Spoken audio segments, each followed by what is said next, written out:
Money has a way of revealing people's true nature, especially when it belongs to someone else. I learned this the hard way when my husband Michael called me at work, his voice dripping with that fake sweetness I'd grown to despise. "Elena, darling, we need to discuss tonight's dinner arrangements." I pressed my phone closer to my ear, already sensing the trap beneath his words. "What arrangements?" "I've invited the entire family to LeBlanc. Mother and father are flying in specially for this. You'll need to cover the expenses. About 25,000 should do it." The number hit me like a slap. $25,000? Are you insane? "Now, darling, don't be difficult. I've already made the reservations.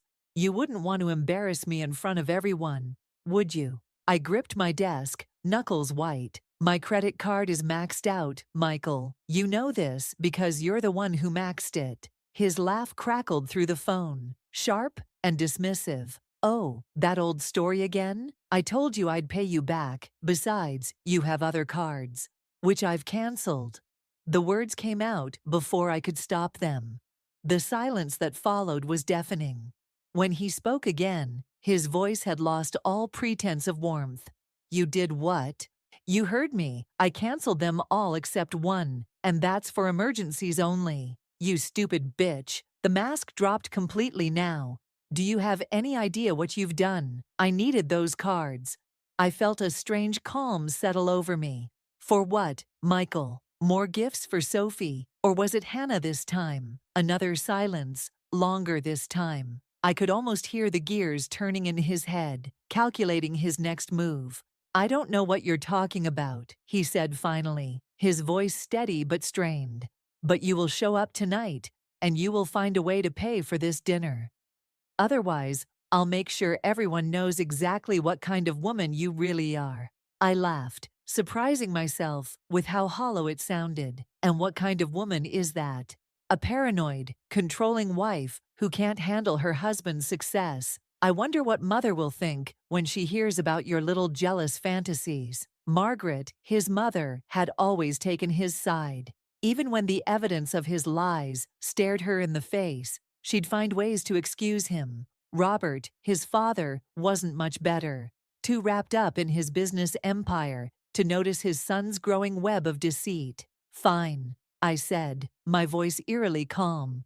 "I'll be there, 8 o'clock, right? 7:30? Don't be late." He hung up without waiting for my response. I sat there, staring at my phone, feeling something shift inside me. For 3 years, I'd watched him drain my accounts, make excuses, and gaslight me into believing I was the problem. 3 years of suspicious charges, mysterious business meetings, and perfume scents that weren't mine. Opening my drawer, I pulled out the manila envelope I'd been saving for the right moment. Inside were credit card statements, hotel receipts, and photographs. So many photographs. Sophie leaving his office late at night. Hannah at expensive restaurants, wearing jewelry bought with my money. Each piece of evidence carefully collected, dated, and organized. My phone buzzed with a text from Daniel, my oldest friend. "You okay? You look like you're about to murder someone." I glanced up to see him watching me through the glass partition of his office, concern etched on his face. I typed back, "Not murder, something much worse." Tonight, at LeBlanc, surrounded by his family and their expectations, I would finally show Michael exactly what kind of woman I really was.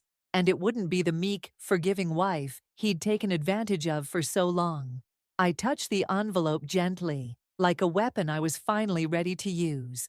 7:30 couldn't come soon enough. LeBlanc's crystal chandeliers cast judgmental shadows across the white tablecloth as I watched Michael work the room. He moved between his parents with practiced charm, touching his mother's shoulder, laughing at his father's jokes. The perfect son. I gripped my wine glass tighter, knowing what was coming. "Elena, darling, you're so quiet tonight." Margaret's voice carried that hint of criticism she'd perfected over the years. "Is everything all right?" "Just tired from work," I said, forcing a smile. "The firm's been busy. Perhaps if you focused more on home life." She let the suggestion hang in the air like poison.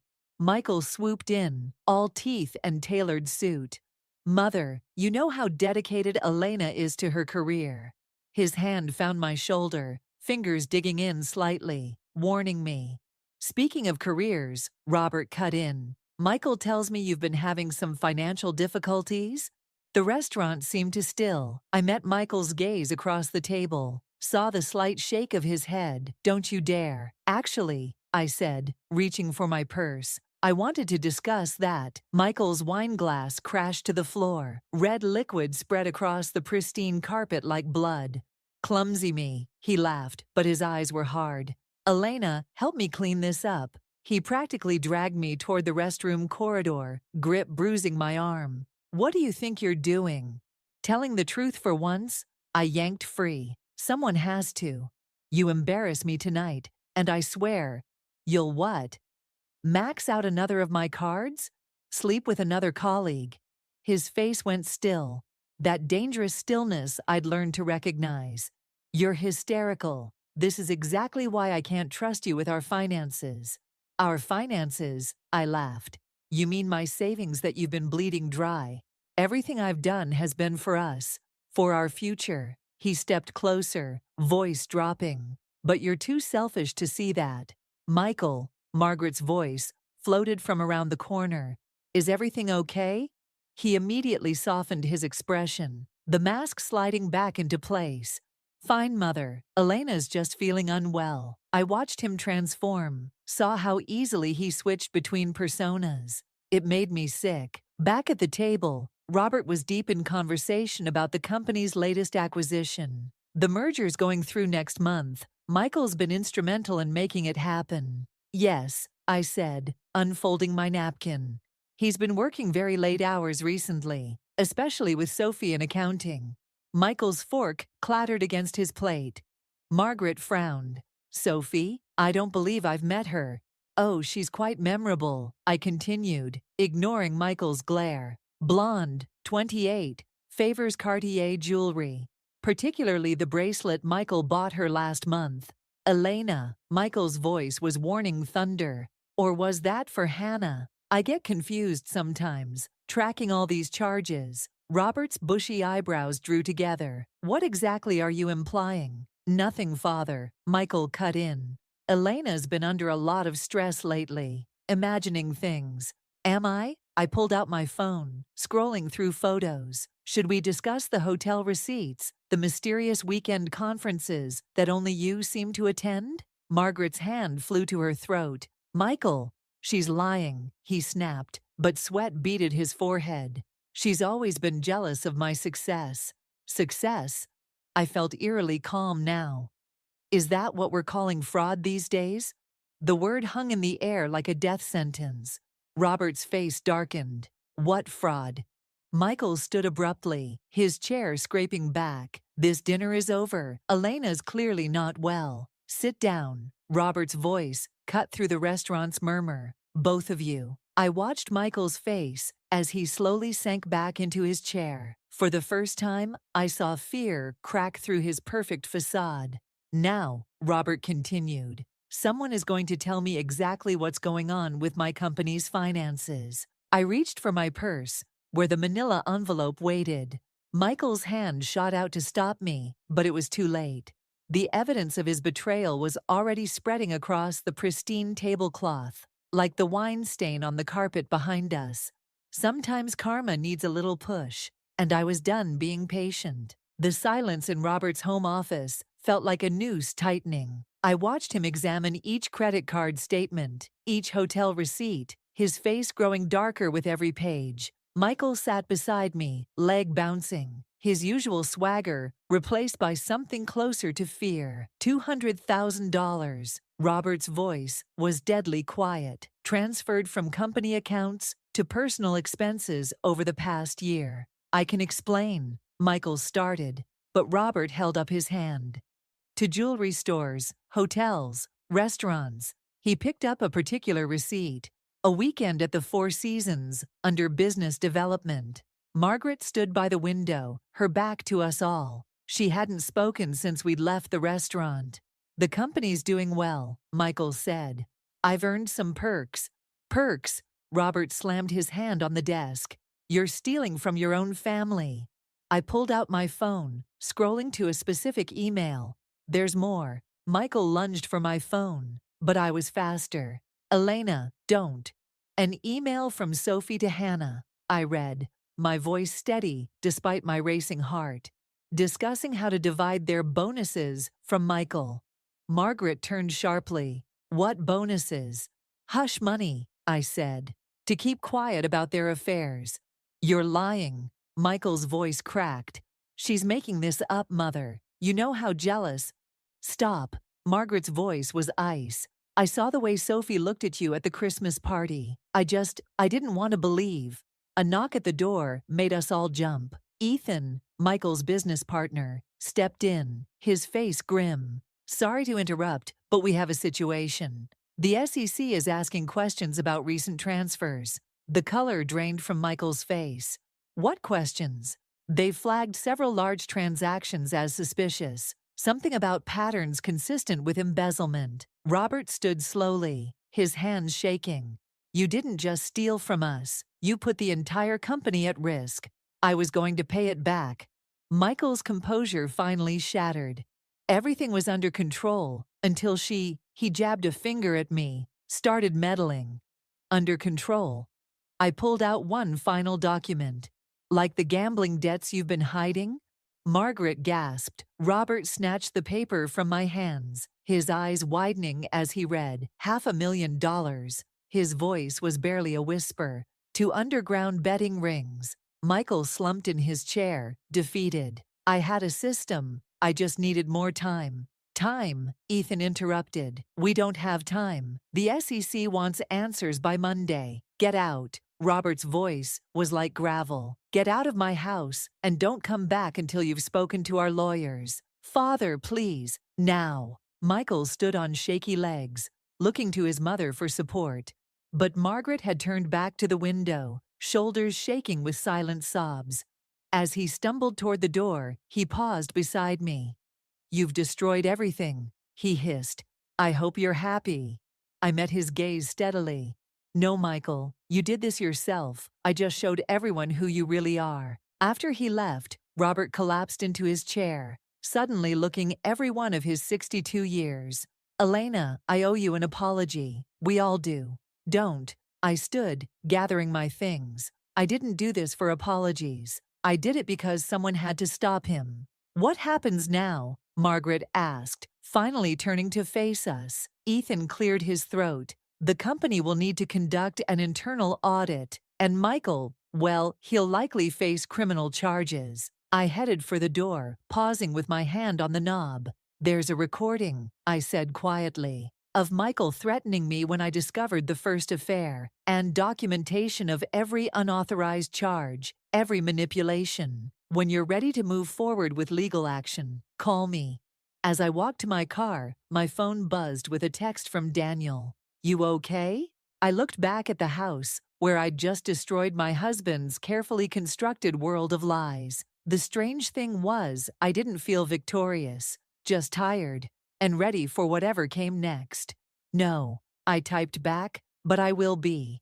Because this wasn't the end. It was just the beginning of Michael's long fall from grace, and I intended to watch every moment of it. The police station's fluorescent lights made everything look sickly and unreal. I sat across from Detective Morris, watching her flip through the evidence I'd gathered against Michael. My hands wouldn't stop shaking, even though I'd rehearsed this moment countless times. Mrs. Anderson, she said, setting down a particularly damning bank statement. This goes beyond simple fraud. I know, my voice sounded hollow, even to me. We're looking at potential money laundering, tax evasion, and, she paused, studying a new document. Connections to illegal gambling operations. Your husband's been busy. The word husband made my stomach turn. Ex-husband, soon. My phone buzzed. Daniel again.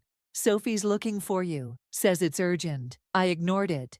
Sophie could wait. I'd given her enough already. The recordings, the paper trail, her precious immunity deal. Detective Morris leaned forward. There's something else. We found transfers to offshore accounts we can't trace, large ones.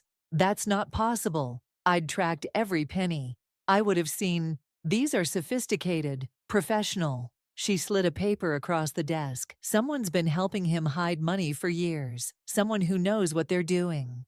The implications hit me like a physical blow. I thought of Ethan, Michael's supposedly loyal business partner, who'd seemed so shocked by the SEC investigation. My phone buzzed again. This time, a text from an unknown number. You don't know the whole story. Meet me at Riverside Park, now. E. Mrs. Anderson, Detective Morris was watching me carefully.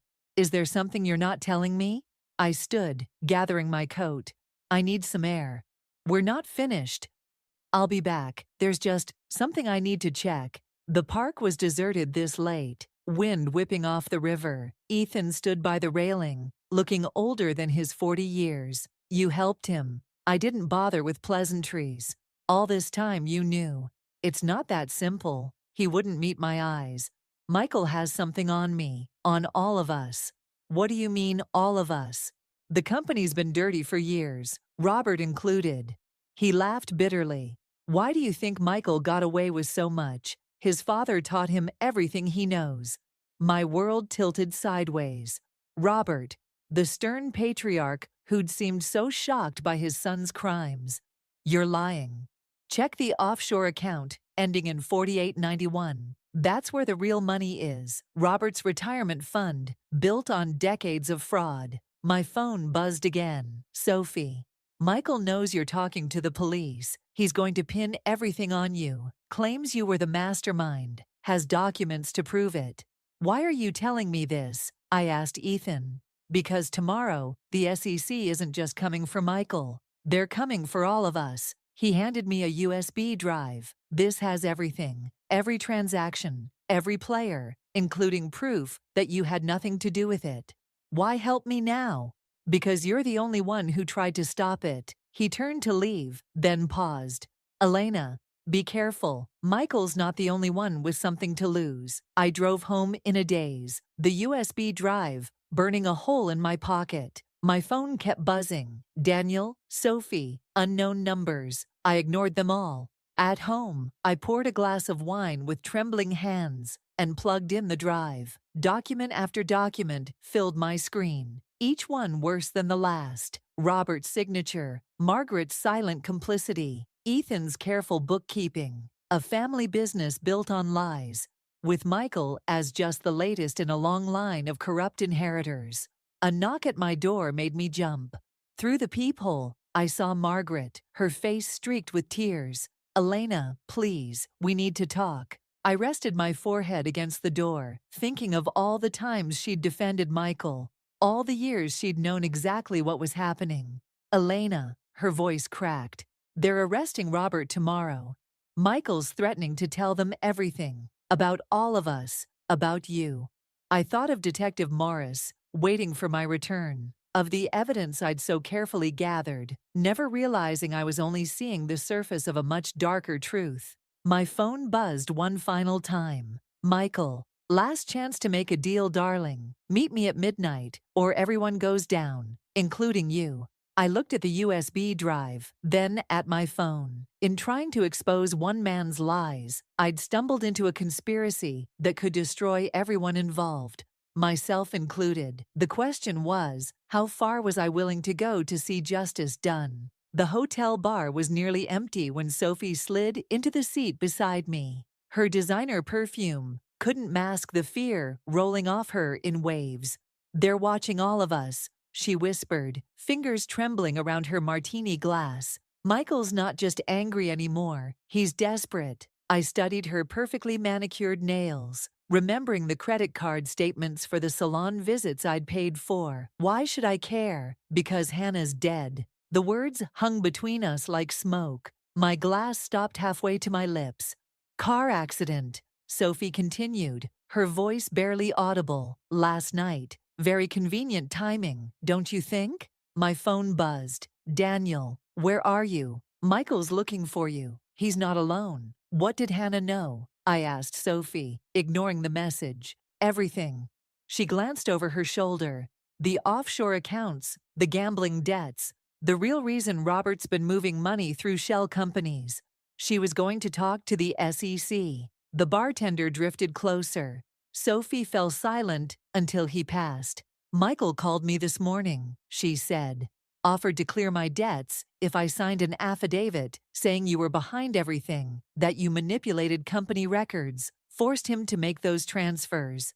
My laugh sounded hollow. And you're telling me this out of the goodness of your heart? I'm telling you because Hannah was my friend. Her mascara smeared as she wiped her eyes. And because they're coming for you next. My phone buzzed again. Margaret. Robert's gone. Emptied the accounts. Left a note saying he's sorry. The room seemed to tilt. When did Hannah tell you about the accounts? She didn't. Sophie's smile was sharp as broken glass. But you just confirmed they exist. I stood so quickly my chair scraped across the floor. Sophie grabbed my wrist, her nails digging in. Sit down, she hissed. Look at the man by the door, the one pretending to read. I saw him now. Dark suit, earpiece poorly hidden. Another one at the bar, watching us in the mirror.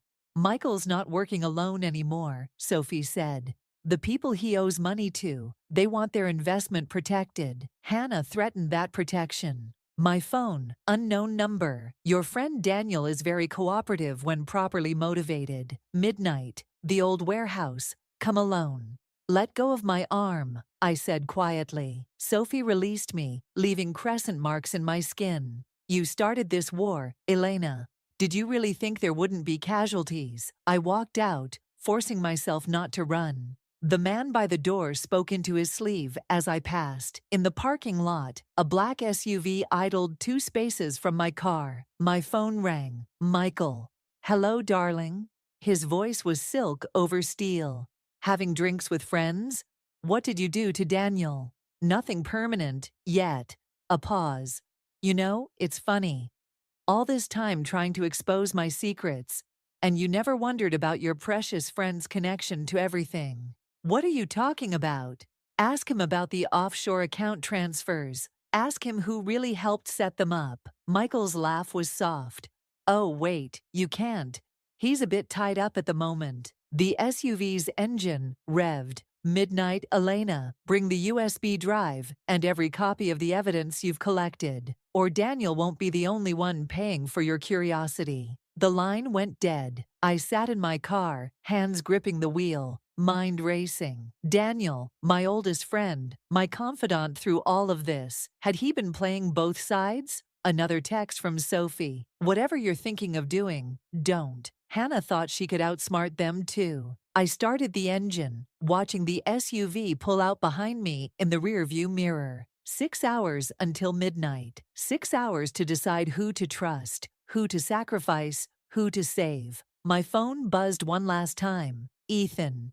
SEC moved up the timeline. They're raiding the offices tomorrow morning. Whatever you're going to do it now. I thought of Hannah, of Daniel, of all the pieces I'd thought I understood. The revenge I'd wanted had seemed so simple at first. Now it was a hydra, growing 2 new heads for everyone I cut off. The SUV stayed 3 cars behind as I drove, its headlights watching like patient eyes. I had until midnight to make a choice. Save myself, save Daniel, or burn the whole thing down and hope I survived the flames. The warehouse waited in the distance, a dark promise against the setting sun. The warehouse air reeked of rust and betrayal. Daniel sat tied to a chair in the center, his face a mess of bruises. 2 men in dark suits flanked him, while Michael leaned against a stack of crates, examining his phone with casual indifference. Right on time, he said, not looking up. Did you bring it? I held up the USB drive.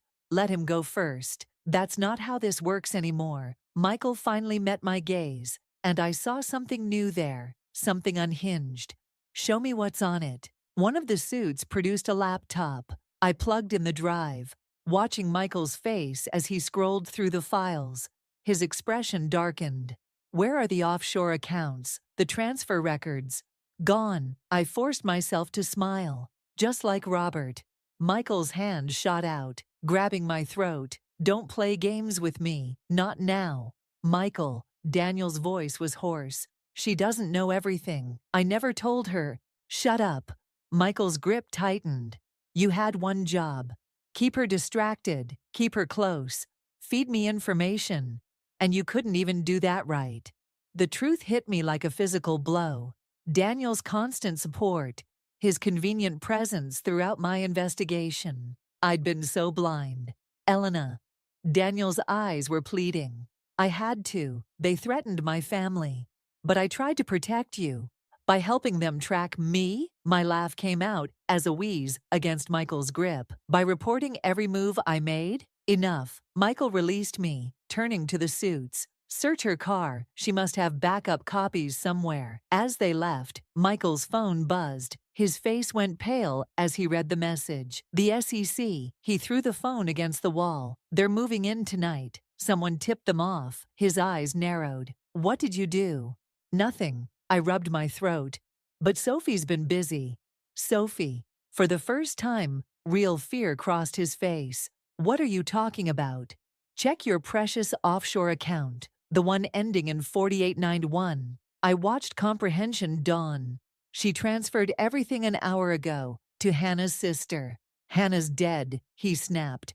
Yes, and her sister's a federal prosecutor. I felt a cold satisfaction seeing him unravel. Sophie made a deal, full immunity in exchange for everything she knows, which is apparently a lot more than you thought. Michael lunged for me, but Daniel somehow broke free, tackling him. They crashed into the crates as the suits rushed back in, weapons drawn. Nobody move, one shouted. But Michael was beyond reason. He grabbed something from the fallen crates, a metal pipe, and swung it at Daniel's head. The crack echoed through the warehouse. Daniel crumpled. No, I screamed, running to him. Blood pooled beneath his head. It's your fault, Michael was saying, his voice distant and strange. All of this. You couldn't just stay quiet, play your part. Now look what you made me do. Sirens wailed in the distance. The suits exchanged glances and fled, leaving Michael standing over us, pipe still in hand. They're coming for you, I said, cradling Daniel's motionless form. All of them. SEC, FBI, Hannah's sister. It's over. Nothing's over. He raised the pipe again. I can still fix this. One more accident. One more loose end. The warehouse doors burst open. Margaret stood there, holding a gun with shaking hands. Michael, she said, her voice breaking. Put it down. Mother? He laughed, high and unnatural. Come to save your precious daughter-in-law? I came to stop you from becoming your father. She stepped closer. Robert killed himself an hour ago, in a hotel room in Singapore. I won't watch you follow him. Michael's face contorted. You're lying. The notes in my car, along with copies of everything. Every crime. Every cover-up. Going back 30 years. Her finger tightened on the trigger. Drop it, Michael, please. The pipe clattered to the floor. As police lights flooded the warehouse, I held Daniel's cooling body and watched my husband collapse into himself, becoming something small and broken under the weight of his own destruction. The revenge I'd wanted had cost me everything. Daniel, my safety, my belief in justice. And as the officers swarmed in, I realized the true price of vengeance wasn't paid by its target, but by everyone caught in its wake. The night wasn't over, but I was. The courthouse corridor felt like a funeral home. I sat on the hard bench, watching Michael pace in his expensive suit, all his swagger reduced to nervous energy. The SEC investigation had frozen his accounts, but Lily's diamond bracelet still glinted on her wrist as she whispered in his ear. Sophie appeared at the far end of the hall, flanked by federal agents. Her designer heels clicked like a countdown. Last chance, Elena. Michael's voice was low, desperate. Tell them you orchestrated everything. I'll make sure you're taken care of. Like you took care of Hannah. His face twitched. Lily stepped back, suddenly uncertain. Michael, she asked. What's she talking about? Nothing, darling. Elena's just bitter. Show her the phone, Lily. I stood, feeling strangely calm. The one he bought you last week. Check the GPS history for the night Hannah died. Lily's perfectly manicured hands trembled as she pulled out her phone. Michael lunged for it, but one of the agents stepped between them. "That's enough, Mr. Anderson." Margaret's voice cut through the tension. She approached from the courtroom, holding a manila envelope. "The judge is ready for us." "Mother, please." Michael's mask cracked completely. "You can't do this to your own son. You did this yourself." She handed the envelope to the federal prosecutor. "Everything's here. 30 years of fraud, including Robert's suicide note. And this," she pulled out a single photograph, "is from the traffic camera near Hannah's accident." The image showed Michael's car, the timestamp matching the night of Hannah's death. "You said you were with me that night," Lily whispered, backing away. "You said—" "He says a lot of things." Sophie had reached us, her testimony folder clutched like a shield. "Ask him about the offshore account he set up in your name. The one he's using to frame you for tax evasion." The color drained from Lily's face. "What?" "It's what he does," I said quietly. "Uses people until they're no longer useful, then discards them. Hannah threatened to expose him, so she had an accident. Daniel got too close to the truth, so—" "Shut up." Michael's composure shattered. He grabbed Lily's arm. Tell them I was with you that night." But Lily was already pulling away, tears streaking her makeup. "You killed her? And tried to set me up to take the fall?" "The judge is waiting." The prosecutor stepped forward. "Miss Chen's testimony about the offshore accounts matches our evidence exactly. Combined with Mrs. Anderson's documentation and the new evidence from Mrs. Margaret Anderson." Michael's laugh was hollow. "Evidence from my own mother. She's grief-stricken, delusional." "I'm quite lucid," Margaret interrupted. "Lucid enough to wear a wire during our last 3 conversations, including your confession about Hannah." The hallway went silent. Michael looked around wildly, like a trapped animal. His eyes landed on me. "You." He moved faster than the agents could react, his hands finding my throat.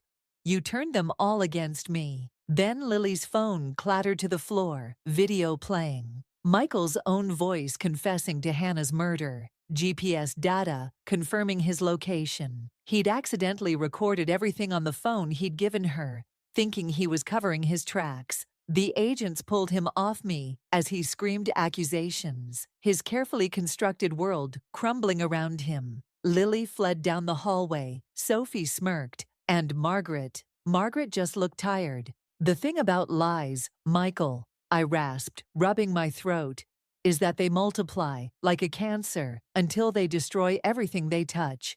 "Mrs. Anderson?" The prosecutor gestured toward the courtroom. "We're ready for your testimony." I gathered my evidence folder, thinner now, most of its contents already submitted to the SEC and FBI. The case against Michael was airtight: fraud, embezzlement, conspiracy, and now murder. His own arrogance had built the trap. I'd just helped him walk into it. "Elena." His voice was different now, small, almost childlike. "Please, don't do this." I thought of Daniel in his hospital bed, still unconscious, of Hannah's sister waiting inside to see justice done, of all the lives Michael had casually destroyed in his pursuit of power and control. "I'm not doing anything, Michael. This is just karma catching up." The courtroom doors opened, and I walked through without looking back. Behind me, I heard him break down completely, his sobs echoing through the corridor like the ghost of everything he'd lost. Sometimes revenge isn't about what you do. It's about stepping back and letting someone's own actions destroy them. The prison visiting room smelled of disinfectant and defeat. Michael sat across from me in his orange jumpsuit, the confident mask finally stripped away. Through the window behind him, snow fell on the exercise yard, covering everything in clean white silence. 20 years, he said, his voice hollow, plus restitution. I placed the divorce papers on the metal table between us. "Sign them." His hand trembled as he reached for the pen. Was it worth it? Destroying everything we built. We didn't build anything, Michael. You constructed a fantasy, and I lived in it until I couldn't anymore. The pen scratched across paper, Each signature felt like a key turning in a lock. Daniel's awake, I said, watching his reaction. He remembers everything.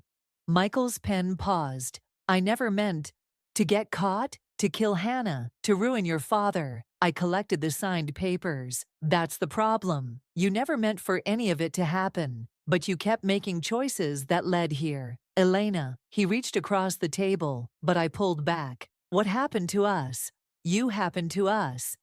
And now you're happening to yourself. Outside, Margaret waited in her car, engine running against the cold. She'd aged years in months, but her eyes were clearer now. It's done? She asked as I slid into the passenger seat. I nodded, watching the prison shrink in the side mirror.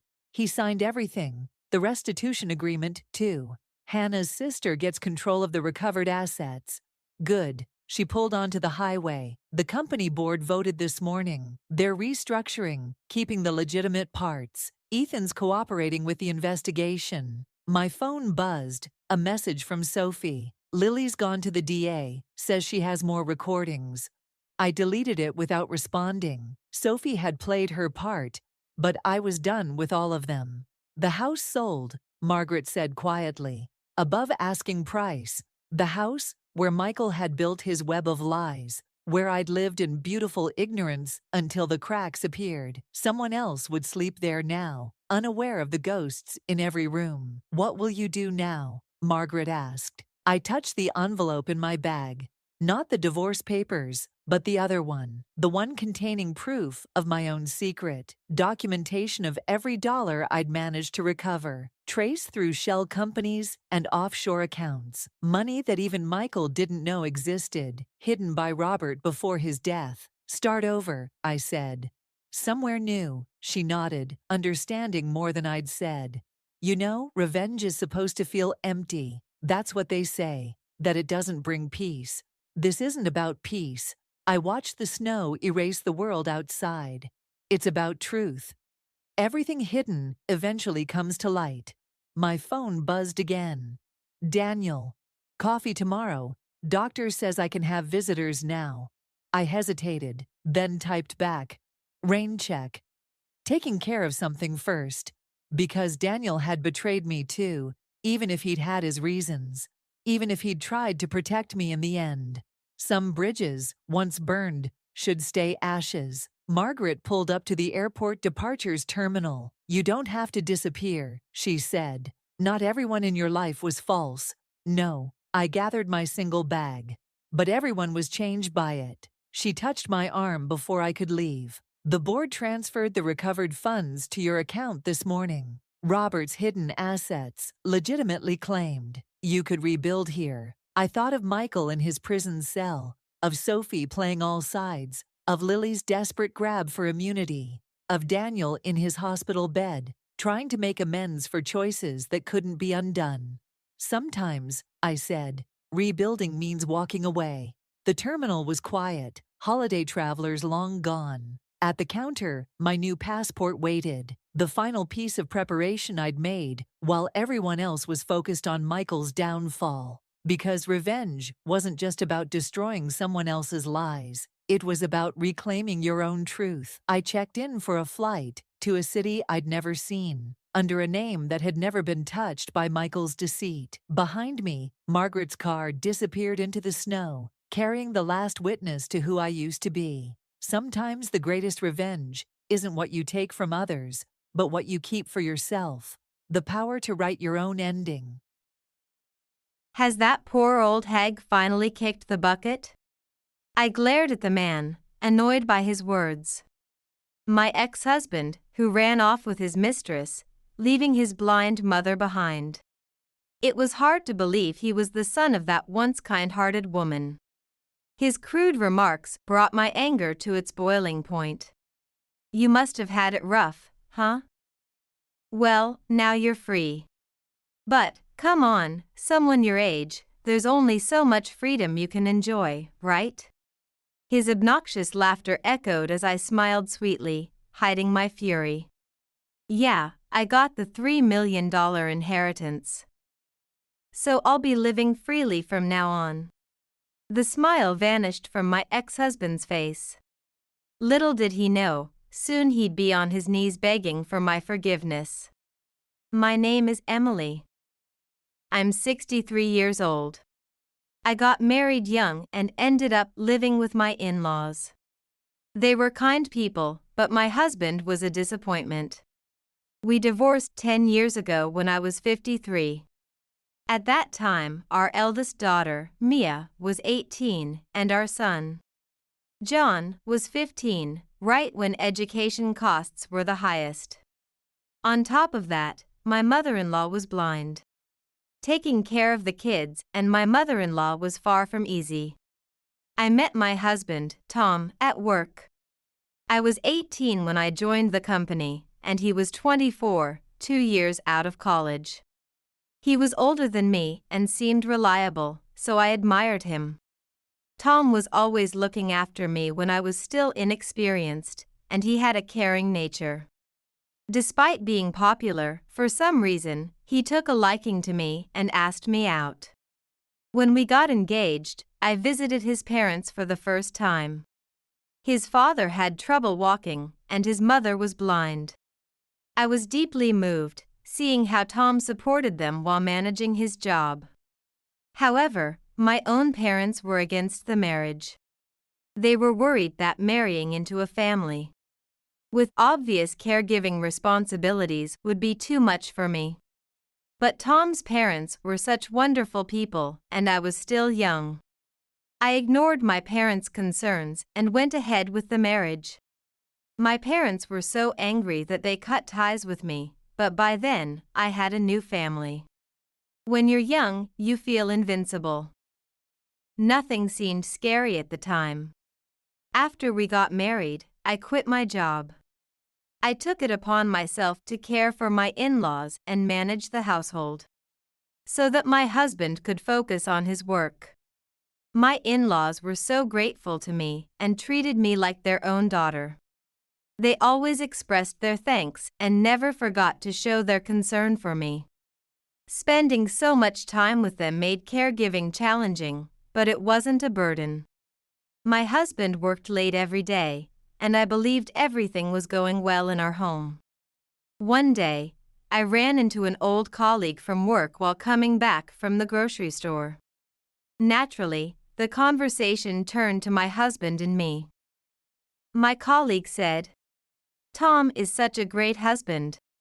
He always leaves work early because he says you're having a hard time. He's really something, isn't he?" I couldn't believe my ears. Tom never came home before 10 p.m. That was hardly early. It had to be some sort of mistake. Still, I couldn't say anything at the time. So I awkwardly smiled and replied, "Yes, that's right." Later that evening, I mentioned it to my husband, intending to test him a little. "You've been coming home late a lot lately. Couldn't you come back earlier? Your dad seems to feel bad about having me, a woman, help him with everything. At least you could help him with his bath." But before I could finish, Tom yelled at me. "What? I'm working. I'm not playing around. Tell Dad to stop being so picky." Your father didn't say anything. I just thought he might feel that way. It was clear my husband had no intention of helping with the caregiving. On top of that, he seemed overly defensive. I had a sinking feeling that my suspicions were right. But at the time, I couldn't bring myself to acknowledge it. I was afraid of what would happen if I pressed him and uncovered something I didn't want to know. After all, I had married him against my parents' wishes, and I had nowhere to go. I also worried about my in-laws.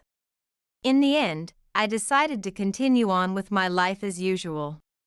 One day, I thought about getting an electric wheelchair for my father-in-law.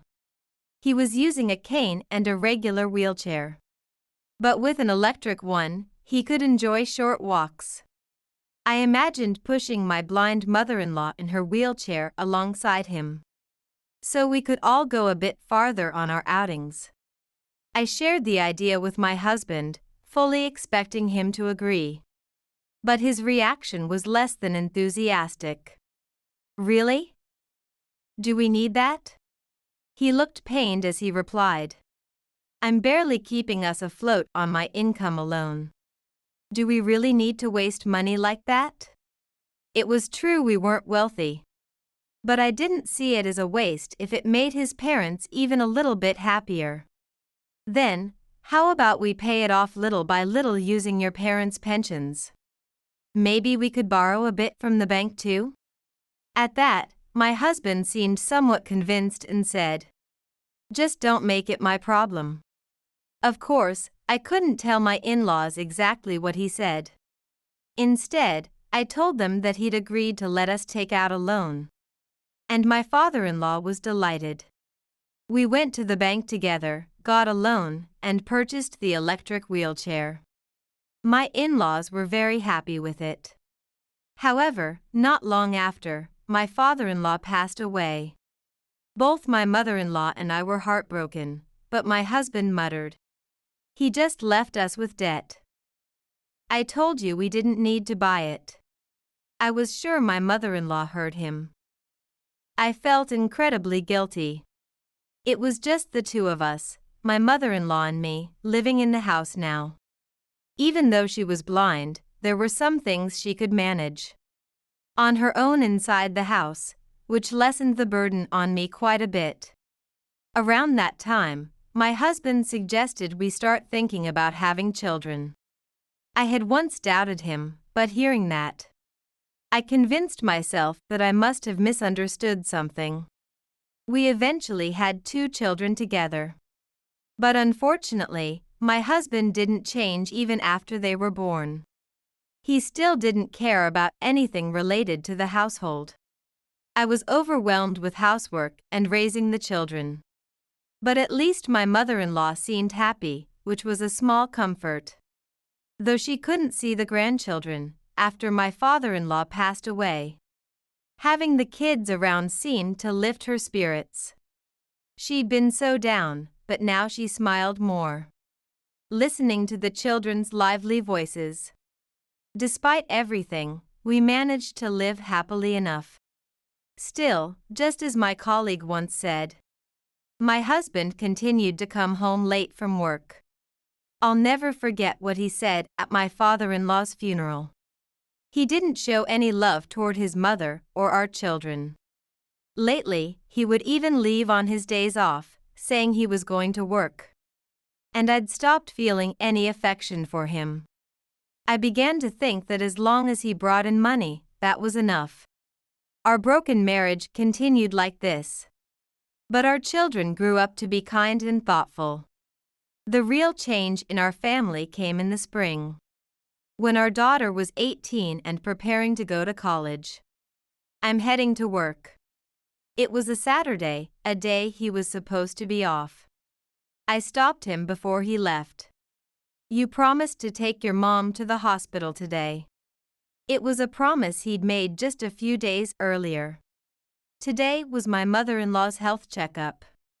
And it was also the day we were set to get the keys to our daughter's new apartment, where she'd be living on her own during college. We'd known about these plans in advance. So I had asked him to take his mother to the hospital. What? That's your job as a housewife. He shouted at me. I told you, today's the day Mia gets the keys to her apartment.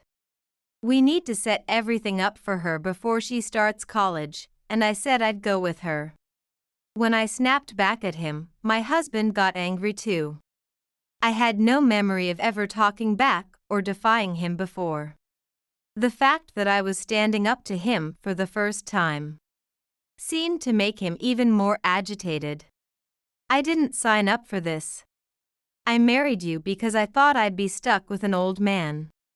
And an old hag who no one else wanted. And now you want me to take care of her? If you can't take her, let her go by herself. I was speechless. How could anyone be this cruel? I had sensed for some time that he didn't care about his mother. But to suggest sending a blind woman out alone? And to insult me like that. It was unbearable to find out the real reason he had married me. I was filled with regret. That's enough. That's all I said to him, finally giving up on expecting anything from him. Satisfied that I didn't argue back, he said, "All right then, you take care of the old hag and the kids." And with that, he left the house and never came back. In the end, our daughter had to handle getting the keys to her new apartment on her own and buy everything she needed for her new life. Meanwhile, I took my mother-in-law to her health checkup. Somehow, we made it through the day. Everyone noticed that my husband hadn't returned, but no one said a word about it. A few days later, a letter arrived. It was from my husband. There was no return address, only his name. And inside was a divorce agreement and a brief letter. He wrote that he was living with his mistress now. Didn't want anything to do with the debt left by his parents. And told me to live my life without him. I was exhausted. If this is how things were going to be, cutting ties with him would make me happier. That's what I thought. Before submitting the divorce papers, I told my kids and my mother-in-law. The person who took it the hardest was my mother-in-law. "I'm so sorry." She just kept repeating that, crying as she held my hand. "I've been happy enough with you, Emily, and Mia and John. But once you're divorced, I'll be a stranger. I'll live on my own from now on. It'll take some time, but I'll move out." That's what she whispered. I responded a bit more firmly. "You are like a real mother to me, and to the kids. You're their one and only grandmother. You don't need to worry about anything. Even if I divorce, we're still family. Let's keep living together just as we have been." Hearing that, she sobbed and thanked me. But I couldn't ignore the fear that lingered in the back of my mind. Even if my husband was only an ATM, his presence had provided some financial security. Now, he was gone. I desperately looked for a job, but after years of being a housewife, no one wanted to hire me. Both Mia and John offered to work. When I was beginning to lose hope, my mother-in-law said, "Don't worry about anything. Let the kids go to school as usual. Emily, you don't need to work either. Leave it to me." We were puzzled by her words, but as she promised, nothing in our lives changed. In fact, we were living more comfortably than when my husband was still around. I submitted the divorce papers. And my mother-in-law wanted to file a missing person report for my ex-husband. But I didn't want to see him again. Still, I knew she wanted to see her son, so we filed the report. However, my ex-husband was never found. We continued to live as a family of 4, creating many happy memories. 2 years ago, my mother-in-law passed away and joined my father-in-law.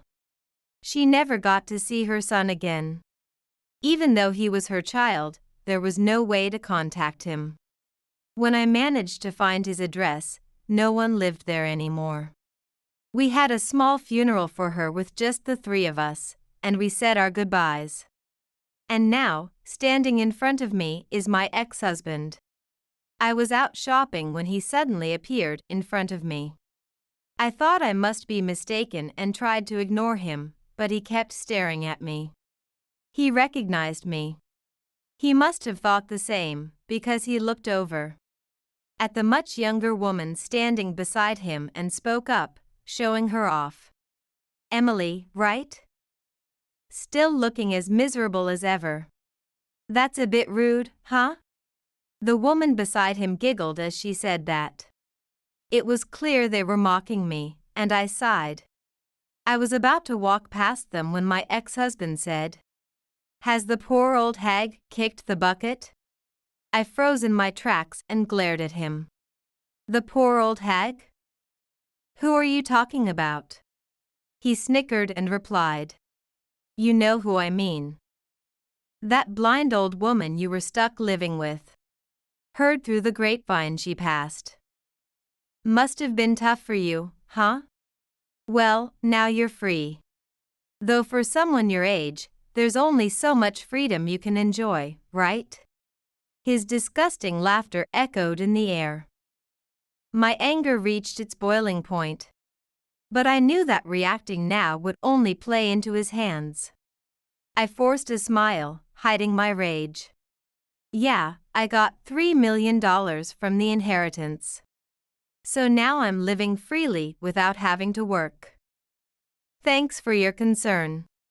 What? The smile disappeared from my ex-husband's face, though he had just been mocking me moments ago. Well then. As I tried to walk past him, he stood there dumbfounded. Then, in a panic, he called after me.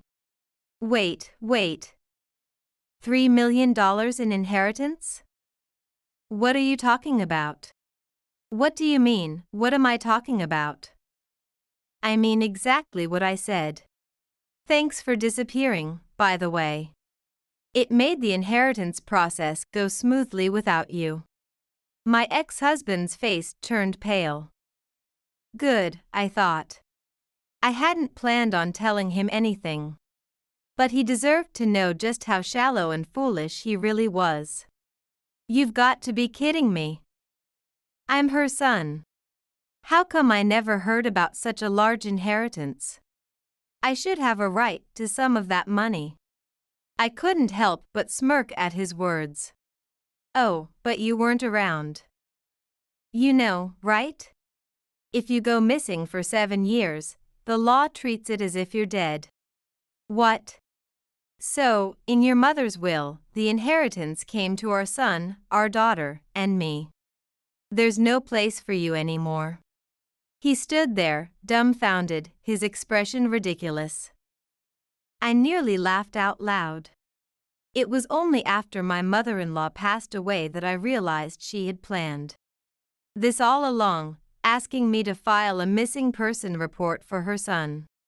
The substantial inheritance my mother-in-law had left behind. A man who introduced himself as a lawyer came and explained everything to us.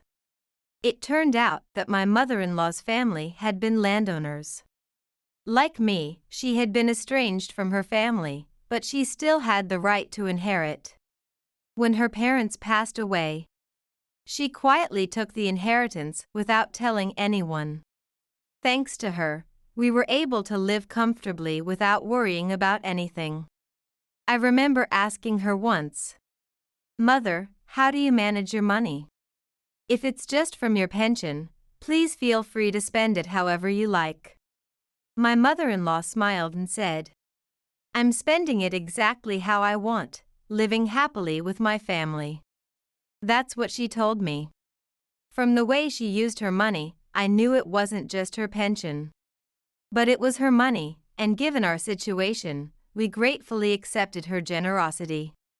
The inheritance she received was far more than she could ever spend in her lifetime. The issue was my husband. If something had happened to her, he would have inherited everything. But she didn't want him to have it. When she discussed this with the lawyer, my husband disappeared. She felt it was a sign that he had severed ties with us. Although she was sad to be separated from us. She had planned to move into a nursing home, thinking she wouldn't burden us. And would spend the inheritance until there was nothing left. But both our son and daughter, as well as myself, insisted that she was family and that she should stay with us. My mother-in-law said there was nothing in the world that made her happier than that. My mother-in-law had wanted to leave the inheritance to us. So she followed the lawyer's advice and filed a missing person report for my husband. By law, after he had been gone for 7 years, he was considered legally dead. A year after that, my mother-in-law passed away. And her inheritance was passed on to her grandchildren. Our son and daughter, in place of my husband. although I wasn't entitled to inherit anything. My mother-in-law left a will that included me as a beneficiary. This way, we were able to receive what she had wanted to give us. You left, and your mother took care of everything. Mia's tuition, John's, and all our living expenses. Thanks to her, we were able to live happily. So, thank you for leaving. My ex-husband stood there, pale, his mouth gaping like a fish. Serves him right, I thought. After that, he started contacting us, ranting about how he was entitled to a portion of the inheritance. This from the man who had been completely silent for years. What a piece of work. People who are legally dead don't get a share of the inheritance. I told him that over and over. Still, he wasn't satisfied and demanded we sit down and talk. I consulted our lawyer. For him to claim any inheritance, he'd need to revoke the missing person declaration and go through a lot of legal procedures. In most cases like this, the grandchildren keep the inheritance. We had no intention of giving him a single penny. I relayed the lawyer's advice to him. If he wanted to inherit, he would also need to pay inheritance tax. When I told him to take care of all that, he fell silent. The kids were present during the conversation as well. I can't take time off work. I don't have time for paperwork. And inheritance tax? I shouldn't have to pay that.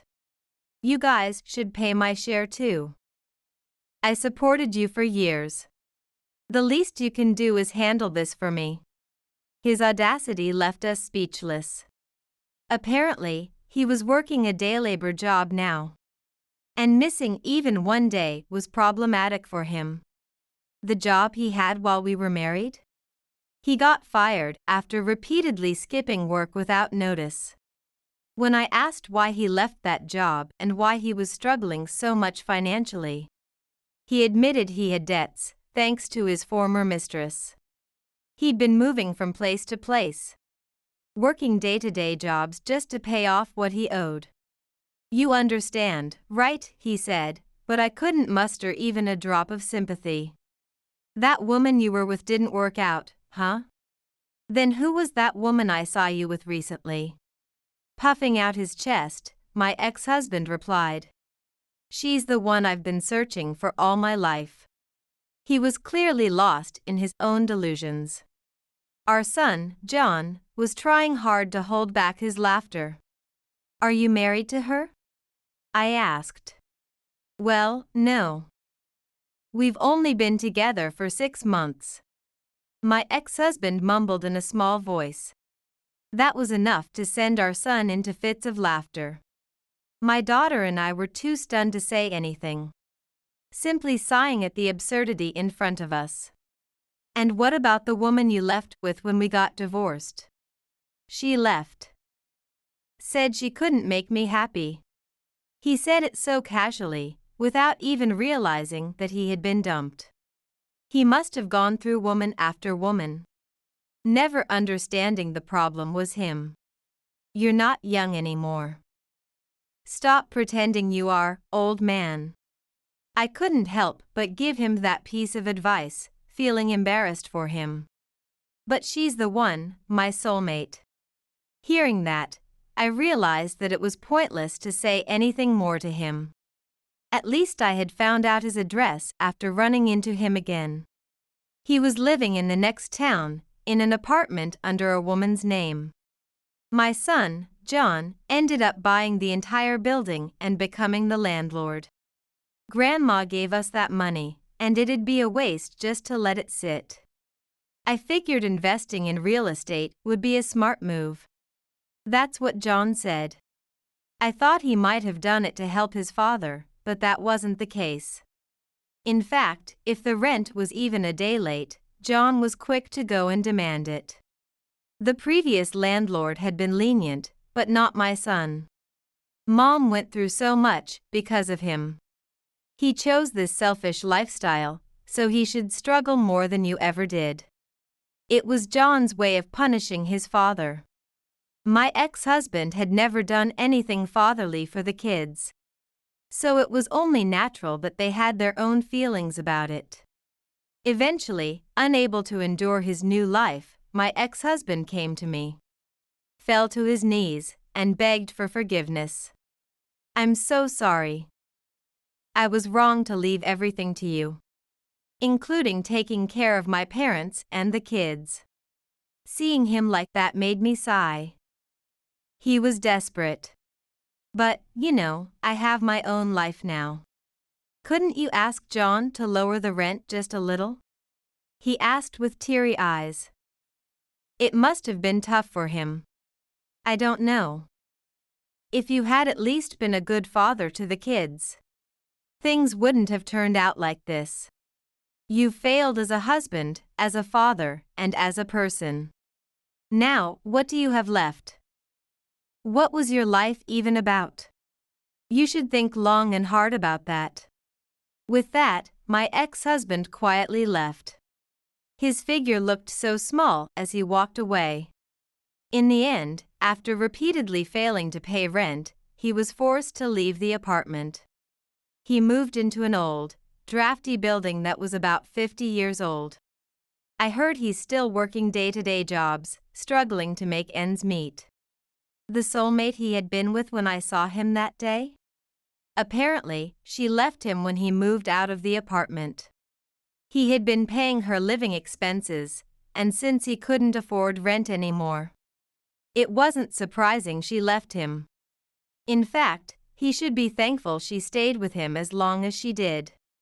She was still young, and like me back then, she probably didn't see who he truly was. As for us, we're living happily now, thanks to my mother-in-law. Just like John said, we invested in real estate and stocks. And now we have passive income that allows us to travel and enjoy life.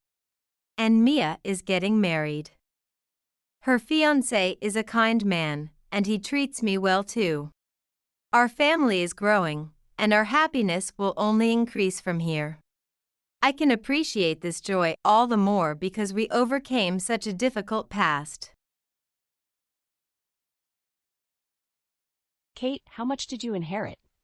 Mark's voice cut through the heavy silence of the night. "Your dad was loaded. I need to know what you got."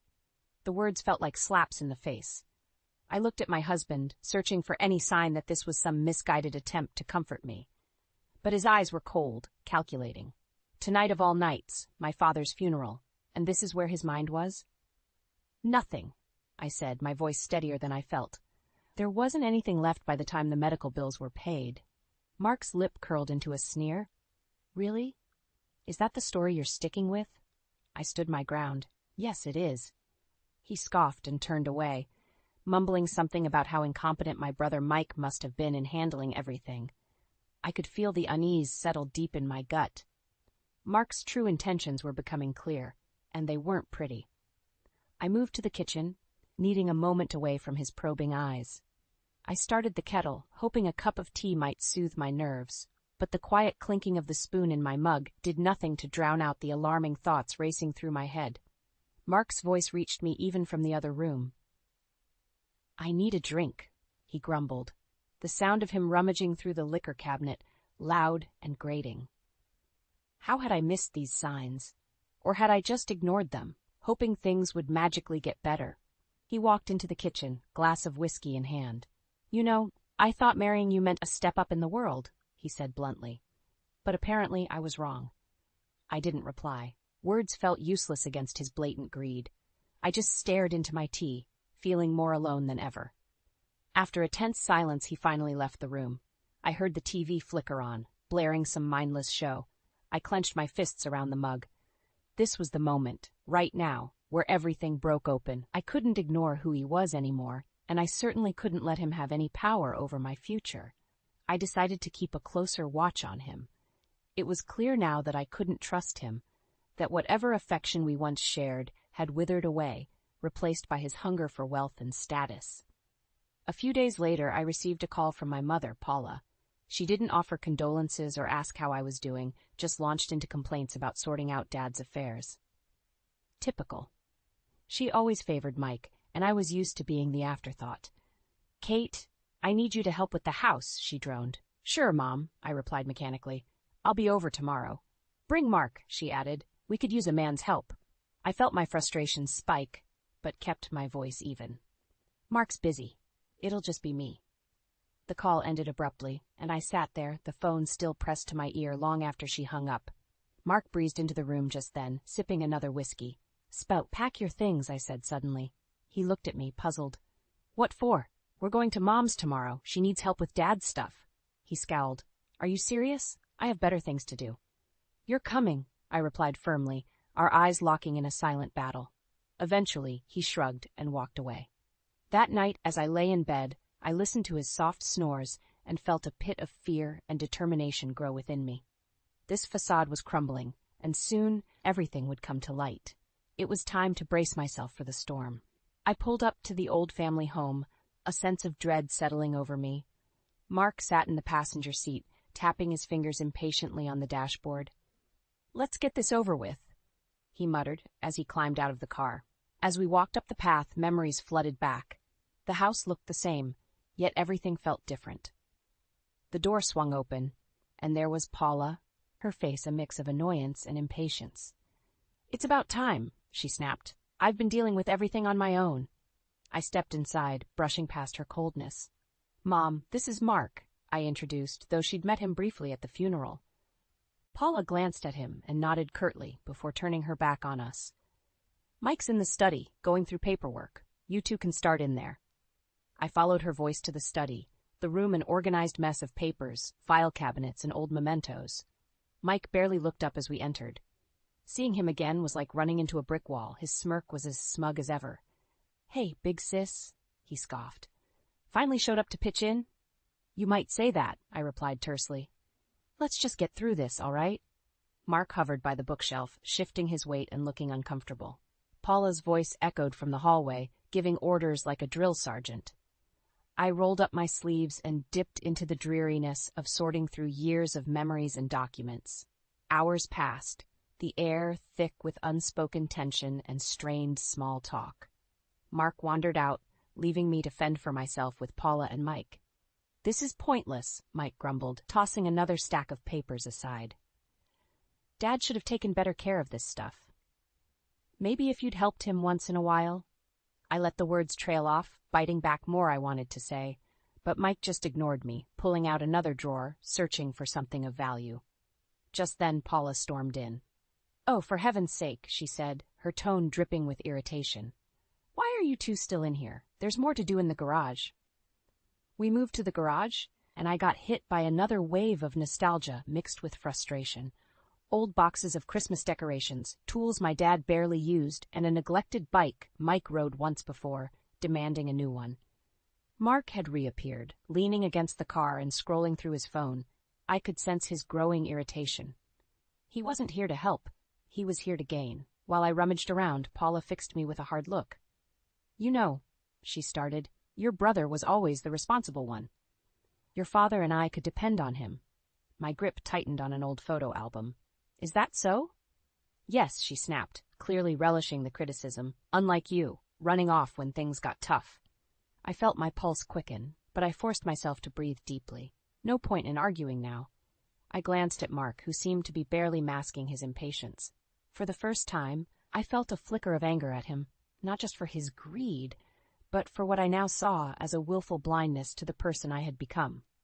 Eventually, exhausted and angry, we decided to call it a day. Mike and Paula stayed behind, and Mark and I drove home in silence. When we got there, Mark finally spoke. "Your family's something else, you know," he said, almost as if admiring them. "Tell me about it," I mumbled, feeling drained.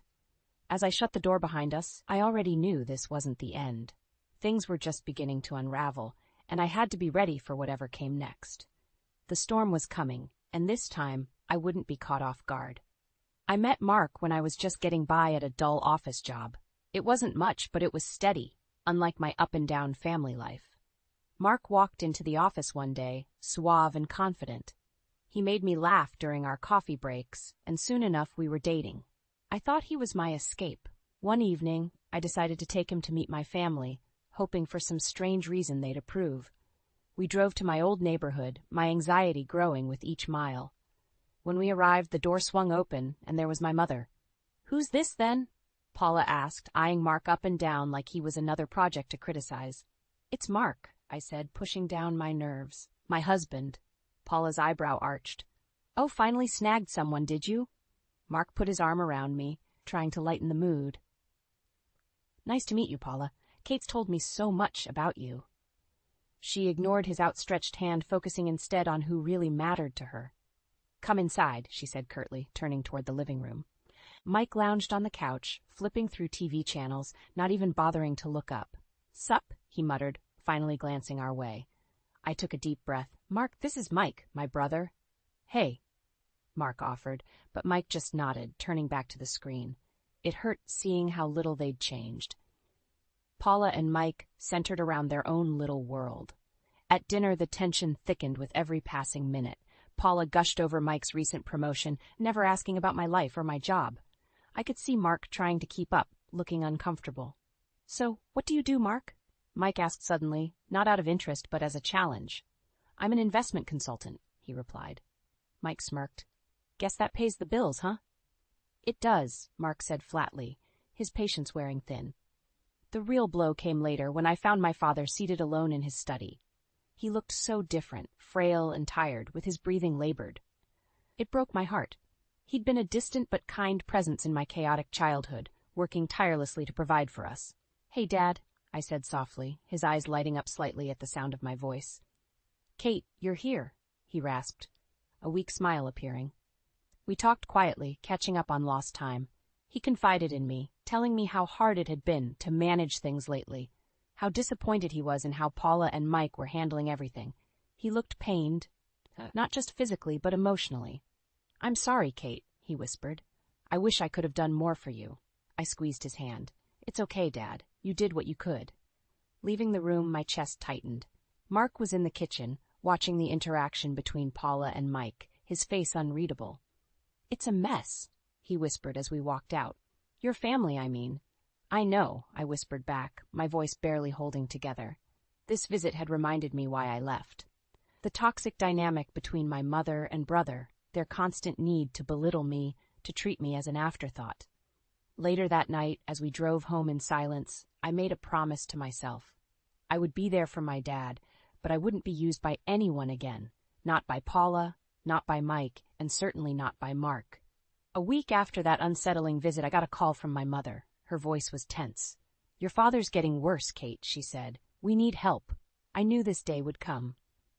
"I'll come over today," I replied, already dreading the interaction that lay ahead. I drove to the house, my mind weighing heavy with the mix of obligation and resentment. Mark didn't come this time, claiming he had a meeting. Might have been true, but I doubted it. Paula met me at the door, her face stern. "He's in his room," she said without a hint of gratitude. "And don't touch the things in the living room. Mike's sorting through some important stuff." I nodded and walked towards my father's room. Dad was propped up in bed, looking frailer than ever. His eyes met mine, a weary smile forming. "Kate, good to see you," he said, his voice a whisper. "I'm here to help, Dad," I replied, taking his hand. Over the next few days, I fell into a routine of caring for him, administering his medication, making sure he was comfortable, and speaking softly to ease his pain. Paula and Mike mostly stayed in the background, with their true colors showing through their absence. One evening, I overheard a heated conversation in the living room. Paula's voice was shrill. "We need more money, Mike. Your father's hospital bills are eating up everything." "We can't sell the house yet," Mike replied. "People would talk." I paused outside the door, my anger simmering. They were already planning how to cash in, even as Dad lay dying in the next room. I entered the room, making no effort to hide my presence. "Is this really the time to be talking about money?" I snapped. Paula glared at me. "Don't you start. You disappeared for years while we dealt with everything." "Dealt with everything?" I echoed incredulously. "Is that what you call living off Dad while he worked himself into the ground?" Mike stood up, his eyes cold. "You have no idea what it's been like. You left." "And I had every reason to leave," I shot back. Paula folded her arms. "We'll see how long you last this time." That night, I sat by my father, listening to his labored breaths. He opened his eyes and looked at me, sadness mingled with relief. Kate, I'm so sorry for everything. My chest tightened. Dad, you don't have to apologize. He shook his head weakly. I wasn't there for you. Should have protected you from them. I couldn't hold back the tears. I'm here now. The following morning, I found Paula rifling through his drawer. I stood in the doorway, my voice cold as ice. What are you doing? She looked up, startled. Just organizing his things. Sure, I said, my tone flat. Because you've always been so organized, right? She slammed the drawer shut. Don't you dare judge me. I'm not judging, I'm observing, I replied, moving to sit by my father who had just woken up. The days dragged on with the same routine, the house thick with tension. Mike occasionally showed his face, usually to complain about something or another. I stayed focused, doing what I could for Dad. One evening, Dad's eyes sought mine with a seriousness I hadn't seen in a while. There's a bank account, he whispered. My heart skipped a beat. Bank account? He nodded, struggling for breath. Not much, but it's yours. Secret. Use it wisely, Kate. Tears welled up in my eyes as I realized the weight of his words. He'd done what he could to ensure I had something, a small act of protection amidst the chaos. I squeezed his hand, promising myself I would make it count. Knowing what I now did, I felt a flicker of hope and determination. My father's efforts wouldn't be in vain. I wouldn't let Paula, Mike, or even Mark control my fate any longer. This was just the beginning, and I was ready for whatever came next.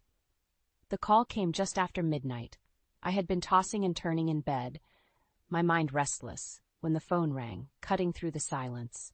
It's your father. Paula's voice was clipped, devoid of emotion. He's been taken to the hospital. I scrambled out of bed, barely replying as I threw on some clothes and grabbed my keys. By the time I reached the hospital, my heart was pounding with dread. I found Paula and Mike in the waiting area, looking annoyed rather than distressed. The doctors are with him, Paula said brusquely. We've been waiting for hours. I didn't bother to respond. Rushing past them, I found the room where Dad lay, surrounded by machines and tubes. He looked impossibly weak, barely recognizing me as I stepped closer. Kate, he murmured. I'm here, Dad, I whispered, clutching his hand. His grip was feeble but urgent. Remember, the account. It's for you. I know, I said, fighting back tears. I'll take care of it. Moments later, his breathing grew shallow. The monitors beeped frantically and nurses rushed in. I was gently but firmly pushed out of the room. Paula and Mike stood in the hallway, waiting as if they were bored. After what felt like an eternity, a doctor emerged, his face solemn. I'm sorry, he said. He didn't make it. Paula's face hardened, betraying nothing. Mike sighed, as if inconvenienced. I fought to keep my composure, feeling a mix of grief and rage. They didn't even care. Back at the house, it didn't take long for tensions to explode. As I gathered some of Dad's belongings, Mike cornered me in the hallway. What's this about a secret account? He demanded. I stared at him, anger flaring. None of your business. He stepped closer, his face contorted with a smirk. I know he said something to you. You think you're getting away with it? Paula appeared behind him, arms crossed. Don't hold out on us, Kate. Whatever your father left, it's family property. Don't you dare, I snapped, my voice shaking with incredulity. You two leeched off him your whole lives. This is mine. Mike lunged, grabbing my arm. You're not taking anything, you ungrateful. I yanked free, my temper boiling over. Get your hands off me. Mark chose that moment to stroll in, smirking as he took in the scene. What's all this commotion? Kate thinks she's entitled to Dad's secret stash, Mike sneered. Secret stash? Mark's eyes lit up greedily. Fed up? I turned to leave, but Paula blocked my path. You're not going anywhere, she spat. Not until you tell us where that money is. Over my dead body, I hissed, pushing past them. I stormed out, my heart racing. This wasn't just about the money anymore. It was about standing up to them, about breaking free from their grasp. I knew what I had to do, and I wasn't going to back down. That night, I sat in my apartment, clutching the small bank booklet Dad had given me. The modest sum was enough to start fresh, to carve out a new path for myself. Their selfishness and greed had pushed me too far. I wasn't the same naive girl they could push around. They were about to learn the hard way that I wasn't someone to mess with. From here on out, I would take control of my life. Their time of exploiting everything and everyone was over. The first steps of my plan were clear. The storm was here and I was ready to face it head-on. I returned to my apartment, the weight of my father's funeral still hanging heavily over me. I barely had time to process my own grief before Mark cornered me in the kitchen. "Kate," he started, his eyes hard with impatience, "we need to talk about the inheritance again." I felt a surge of anger. "We've been over this. There's nothing significant." His face twisted with frustration. "Stop lying. I overheard Mike talking about a secret account. Your dad must have left something worth hiding." I glared at him, feeling my blood boil. "And what if he did?" "It's none of your business." "None of my business," he scoffed, stepping closer. "I'm your husband. Whatever you have, I have a right to it too." I took a deep breath, trying to stay calm. "I didn't marry you so you could pocket my family's money, Mark." His eyes narrowed. "You're being ridiculous. Besides, there's something else you should know." I crossed my arms. "What now?" Mark hesitated for a split second before dropping the bombshell. "I've been seeing someone else." The room seemed to spin for a moment. I steadied myself against the counter. "What?" I said, my voice barely a whisper. "Lana," he said matter-of-factly. "Mike's girlfriend. We've been seeing each other for months." Suddenly everything fell into place. His aloofness, the constant pressure about the inheritance, it all made sense. He had been planning this all along. You vile?" I started, but he cut me off. "And that's not all," he continued, reaching into his pocket and pulling out a set of papers. "I want a divorce. Sign these." I stared at the divorce papers he placed on the counter, feeling a strange mix of anger and calm. Somehow his betrayal was almost a relief. It was the final confirmation that I needed to break free from him. I grabbed a pen and started signing. He watched me, clearly expecting more of a fight, but I was done. Finished. As I handed the papers back, I felt a sense of liberation. "Fine," I said, my voice steady. "Good riddance." A moment of silence passed, then Mark's smugness reappeared. "Hope you and your so-called inheritance are very happy." Just then, he walked out the door, leaving me alone in the kitchen. I sat down, breathing deeply, taking in the newfound sense of freedom. Mark was out of my life, and I couldn't be happier. The days that followed felt strangely bright despite the chaos. Mark had moved in with Lana, his dreams of wealth tied to her. Meanwhile, I used my father's modest inheritance to start planning for my future. It wasn't a lot, but it was enough to rebuild. A couple of weeks later, the phone rang. It was Mike. "We need to talk," he said bluntly. "What now?" I replied, tired of their antics. "Mark," he spat out, "he moved in with Lana, thinking her family has money. They don't." I couldn't help but laugh. "Just desserts." "Good luck dealing with him," I said. "Not my problem anymore." "You're going to regret this," he hissed before hanging up. I leaned against the wall, feeling a small but satisfying victory. Mark's arrogance had led him right into a trap of his own making. As for me, I had a fresh slate and endless possibilities before me. Let them scheme and plot. I had learned the hard way how to stand up for myself, and nothing they did could take that away from me. I was finally free, ready to live life on my terms. The storm had come and gone, leaving me stronger and more determined than ever. And I wasn't done yet. I had plans, and nothing was going to stop me now. Mark's arrogant assumption that Lana's family had money proved to be his downfall. Within weeks, he was calling incessantly. At first, I ignored him, savoring the peace. One evening, the phone rang once more. I sighed and picked it up. "Hello?" "Kate, we need to talk." Mark's voice was desperate, a far cry from his usual arrogance. "Why? So you can try to worm your way back into my life?" I replied, my tone icy. "It's not like that," he pleaded. "Lana's family found out about us. They threw me out." I stifled a laugh, though I felt a tiny sense of satisfaction. "Not my problem," I said simply. "Kate, please," he continued, his voice wavering. "I made a mistake. We can fix this." I paused for a moment, savoring the irony. "You mean you finally realized what you had?" "Yes," he admitted, his voice almost a whisper. "I've been an idiot." "Well, I'm glad you admit it," I replied coolly. "But it's too late. You made your bed, Mark. Now lie in it." The silence stretched out between us, heavy and final. "Is that it, then?" he asked, his voice breaking. "That's it," I confirmed and hung up the phone. In the weeks that followed, I heard through the grapevine that Mark had been couch surfing, desperate and out of options. Mike had quickly distanced himself, blaming Mark for everything that went wrong and conveniently forgetting his own role in the mess. For once, I felt in control. I moved forward with my life, securing a small but significant freelance business. The inheritance my father left me became the seed money I needed. I poured my focus and determination into work, savoring the freedom and independence I had long craved. One crisp morning, while I was responding to client emails, the phone rang again. The caller ID showed Mike's number. I considered ignoring it, but curiosity got the better of me. "Hello? You think you're so smart, don't you?" Mike's voice seethed with anger. "Dad's money was supposed to be for all of us. I earned it, Mike. You and Mom took everything else while Dad was alive," I replied, trying to keep my voice steady. "I hope you're happy," he spat. "We're losing the house." I took a deep breath. His anger was almost palpable, but it no longer had power over me. "Maybe now you'll understand what it's like to work for something." "You'll regret this, Kate. I'll make sure of it," he snarled before hanging up abruptly. I set the phone down, feeling the weight of his threat. But instead of fear, I felt an unusual sense of calm. I had faced worse, and survived. What could Mike possibly do now? As the weeks turned into months, I flourished. My small freelance business grew, and for the first time in years, I felt grounded and secure. Every time I heard about Mike and Paula's growing financial troubles, a part of me felt vindicated. One evening, I sat in my small but cozy apartment, looking out over the city. I had come a long way, and the journey had been anything but easy. Yet, here I was, standing tall and moving forward. The ghosts of my past no longer haunted me. They were simply part of the story I had overcome.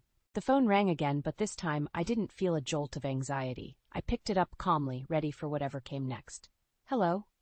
Kate, it's Mom." She started, but I cut her off, my voice steady and firm. "I'm done, Mom. Take care of yourselves." I hung up, feeling a profound sense of closure. The storm had come and gone. I was free, strong, and finally living life on my own terms. The years rolled by quickly after I hung up on my mother. I poured everything into my freelance business, growing it from a side hustle into a thriving enterprise. The modest inheritance from Dad turned out to be more than just financial stability. It was the foundation for a new life. My new apartment, though small, felt like a palace. It was mine, a space free of the shadows of my past. I spent comfortable evenings reading by the window, the city lights dancing in the distance, a stark contrast to the darkness of my earlier years. One afternoon, my phone rang. Seeing an unknown number, I almost let it go to voicemail, but then answered on a whim. "Hello? Kate, this is Miss Johnson from the bank. I wanted to inform you that your mother's assets have been frozen. There's been a foreclosure on the house." I paused, taking in the information. "Thank you for letting me know," I said before hanging up. A few days later, I found myself walking through an old, familiar neighborhood. The house looked the same, but there was a for sale sign on the lawn. I felt an odd mix of nostalgia and triumph. Paula and Mike's reign of exploiting Dad's hard work had come to an end. My phone buzzed again, a text this time. It was from Mike. "You think you've won, don't you? This isn't over." I rolled my eyes. "Grow up, Mike," I muttered, texting back a simple, "Move on with your life." I put the phone away and continued down the street, my steps lighter than they had been in years. Months passed, and my life continued to flourish. One chilly morning, as I was setting up a new project for a client, the doorbell rang. I opened it to find Mike standing there, looking more disheveled than I'd ever seen him. "Kate," he began, desperation in his voice. "I need help." I sighed, stepping outside and closing the door behind me. "Mike, you've had chances, plenty of them. It's different now. We've lost everything. Mom's sick," he pleaded, his bravado gone. "Look, I can't keep being your crutch. You need to stand on your own," I said, my voice firm but not unkind. "We're family," he insisted. "Family?" I scoffed. "You never acted like it. You chose to ignore Dad's wishes, and now you're paying the price." His shoulders slumped. For a moment, I almost pitied him. Almost. "You need to go," I said finally. "Figure out your life." He nodded, tears brimming in his eyes. "I'm sorry, Kate." I watched as he walked away, a sense of finality settling over me. It wasn't my job to fix their mess anymore. I had my life to live and my own path to follow. As weeks turned into months, I started receiving updates on Paula and Mike through old neighbors. Their lives had become a cycle of struggle and regret. Strangely, I felt no satisfaction, just a profound sense of relief that I had escaped that toxic environment. One day, while taking a break from work, I found myself heading to a small, secluded park not far from my apartment. It was a quiet place, full of large oak trees and benches. I picked one near a small pond and sat down, the cool breeze soothing. As I sat there, I felt an odd sense of closeness to my father. It was almost as if his spirit was there, watching over me. I closed my eyes, taking in the peace of the moment. "I've come a long way, Dad," I whispered to the wind, feeling his presence in the rustling leaves. Opening my eyes, I looked at the world around me with a sense of accomplishment. I had fought hard for this peace, and I would cherish it. There was a future ahead, bright and full of promise, and I was ready for whatever came next.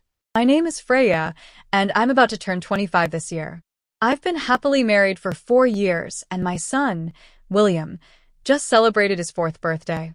When I first got married, I worked full-time, but now I balance part-time work at the same company. My husband, Henry, is 27 years older than me. Our relationship started with Henry being the one to pursue me passionately, but after we got married, I noticed a shift in his attitude, where he became more controlling. Henry has a sister, Aria, who is 23 years old.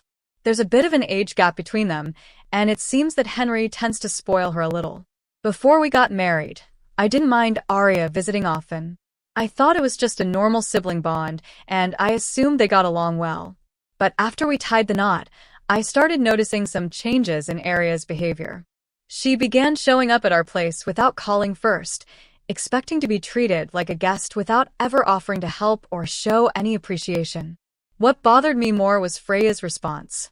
Instead of addressing the situation with Aria, he would expect me to accommodate her every time. Aria would come in, barely acknowledging me, and just casually say to Henry, "Hey, I'm here again," like it was completely normal.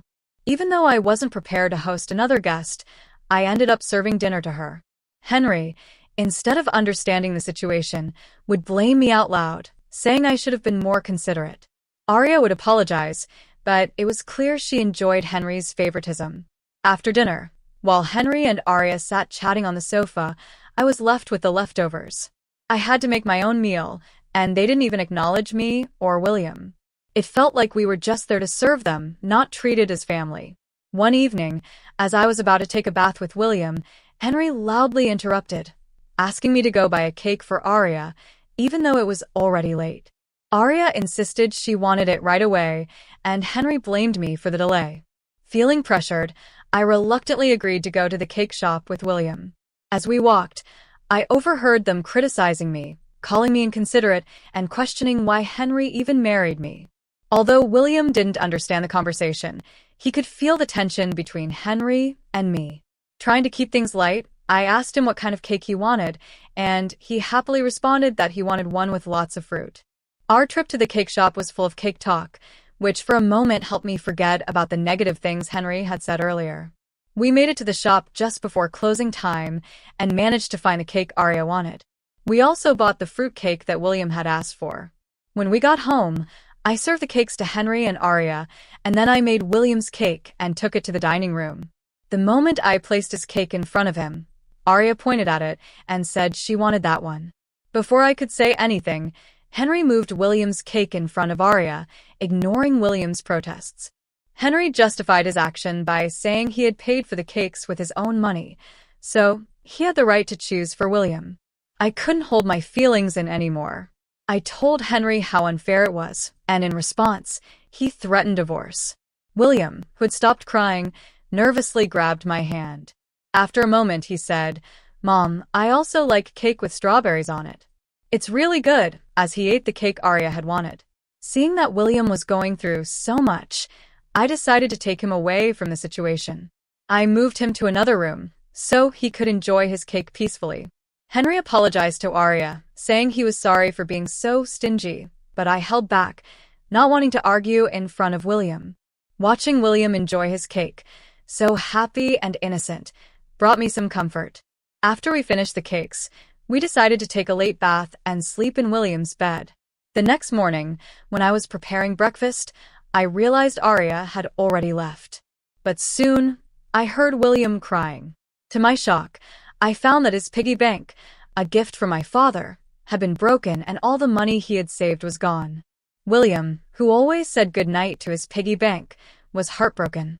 When I asked Henry about it, he casually explained that Arya needed some money, so she had taken it from the piggy bank. Holding my crying, shaking son, I felt his pain so deeply that I couldn't help but cry with him. It hurt to see how much Henry was focused on taking care of his sister, Arya, over our own son. I couldn't stay quiet anymore. I was angry and sad, so I confronted Henry, breaking my usual habit of staying silent during arguments, especially in front of William. Without saying a word, Henry walked into the bedroom and returned holding something shocking: divorce papers. I was stunned to find that Henry had been secretly hiding divorce papers, something I had no idea about. In an outburst, he shoved the papers at me and stormed out of the house, slamming the door behind him. William, who had never cried about the issues between Henry and Arya before, seemed to have reached his breaking point. He cried non-stop since last night, and it broke my heart to see him like this. Feeling the weight of the situation, I suggested that we skip daycare for the day. To my surprise, William happily agreed, with a faint smile on his face. We spent the day together playing and bonding. William brought a picture book from the shelf, climbed onto my lap, and happily pointed to the teacher in the book, saying, "Mama, right? He looks like an angel." His little heart seemed full of patience, and in that moment, I decided to make the day special. I took a day off from work, despite the possible trouble it might cause at my job. My workplace understood the situation and kindly granted me the day off. We spent the morning at the park, playing hide and seek, having fun in the sandbox, and sliding down the slides. When we got back home for lunch, William looked sleepy. Normally, he would nap on his own, but today he fell asleep in my lap, just like when he was a baby. I had planned to use the time to do some household chores, but today felt different. Instead of cleaning, I decided to enjoy the peaceful moment and let myself be healed by the sight of William's calm, sleeping face and gentle breathing. Just as I was settling into this serene moment, I heard a noise from the front entrance. The door had opened, and since it wasn't the usual time for Henry to come home, I became suspicious. I quickly hid in the bedroom closet, holding William tightly. A voice echoed through the house, and to my surprise, it was Arya. I listened as she moved through the house, sounding frustrated as she searched for something. After a while, she made a phone call, mentioning Henry and talking about their failed search. I could hear her locking the front door as she left. Once I felt it was safe, I put William back to bed and sat down to think about what had just happened. I couldn't understand why Arya had entered our house, or what they had been looking for. Suddenly, Henry felt like a stranger to me, and I was filled with disgust and fear. Quickly, I packed some essentials for William and me and headed to the train station. We took a train to my parents' house, which was, thankfully, just 2 stations away. Although I hadn't contacted them beforehand, they could tell something was wrong just by looking at my face. They welcomed us without asking questions. Once we were settled, I told my parents everything about Henry, Arya, and the strange things that had been happening. I explained how I didn't feel safe staying at our house anymore. My mother suggested that Arya might have been searching for my belongings, possibly cash cards. As I thought about it, I recalled my past experience as a successful CEO in the handmade goods industry. When I got married, I handed over the business to trusted friends so I could focus on raising my child. Though I still worked part-time and kept in touch with the company, Henry had no idea that I was still the CEO. I remembered the divorce papers Henry had hidden, and I began to suspect that he thought I had a decent amount of savings. Although I had told him that I still received some money from the company, I had kept the details of my savings and my role as CEO private. Over time, I realized that Henry struggles with managing money and tends to spend all that he earns. Early in our marriage, Henry only gave me $200 a month for food, and even suggested that I quit my job to become a full-time housewife. But with the financial strain of raising William and barely having enough for food, I never agreed to stay home. Eventually, Henry reluctantly allowed me to work part-time. To keep him from asking for more money, I signed a post-marital property waiver through a lawyer, and since William was born, I've used my savings to cover his nursery fees and buy him clothes. Even though I only received $200 for food, I never asked Henry for more money. He must have assumed I had savings, especially considering Aria's apparent need for money. I also thought they might have been looking for my cash cards. I have a separate savings account for William, into which a portion of my salary is deposited every month. But I always carry my valuables with me, so they won't find anything if they were searching for it. What was even more troubling was the idea that Aria might be coming into our house when we weren't there, and Henry might be letting her. My father suggested that I store my valuables, including the cash cards, in their safe for now. As I thought about their need for money, William came over to my father, crying over his broken piggy bank and the promise he had made to save money. My father, furious about what had happened to William's piggy bank, vowed to call Henry. My mother suggested that I try to figure out what Henry and Aria were after. She pointed out that Henry might try to shift the blame to us, making the divorce more favorable for him. I decided to act calmly and find out what their true intentions were. I planned to secretly record their conversation. My father's lawyer friend also offered to help. When we returned home, I started cooking dinner while keeping my phone screen down, ready to record. It wasn't long before Henry arrived home, and to my surprise, he immediately asked about my cash cards. When I asked him about it, he gave vague answers, clearly trying to deceive me. When I remained silent, Henry grew more agitated. He demanded that I give him all of my part-time earnings for his sister. I refused and calmly explained that the money was for William's savings. In response, Henry angrily shoved the signed divorce papers toward me, declaring that I was living off his money and didn't need to save for William. He even said something that made my heart drop. He valued Aria more than our own son. Hearing this, I couldn't continue preparing the meal. I stopped, put the divorce papers in my bag, took William's hand, and walked toward the door. Henry shouted loudly, stating his serious intent for the divorce and ordering me never to come back. I responded firmly, telling him I wouldn't return to a house where a stranger could come and go freely. Once we left, Henry bombarded me with messages and calls, which I ignored. I turned off my phone and sought refuge at my parents' house. I shared the recording of our conversation and the divorce papers with them. Although I had no love or affection left for Henry, I couldn't stop worrying about how this would affect William. My parents understood my concerns and advised me to do what I felt was best. They acknowledged that a divorce could be emotionally hard on William, but they also supported my decision. As I was grappling with the decision, William told me he was hungry. My mother, seeing the distress on my face, kindly made hamburgers, his favorite dish. Overcome with emotions, tears welled up in my eyes as my mother lovingly told William that the hamburgers were made so that he and I could visit her whenever we wanted. William eagerly took a bite and joyfully exclaimed, "Grand's hamburgers. I want to eat these every day." I smiled and said, "It's because the hamburgers are filled with the love I have for you." Then, in a sweet gesture, William took a big bite of his hamburger and offered it to me.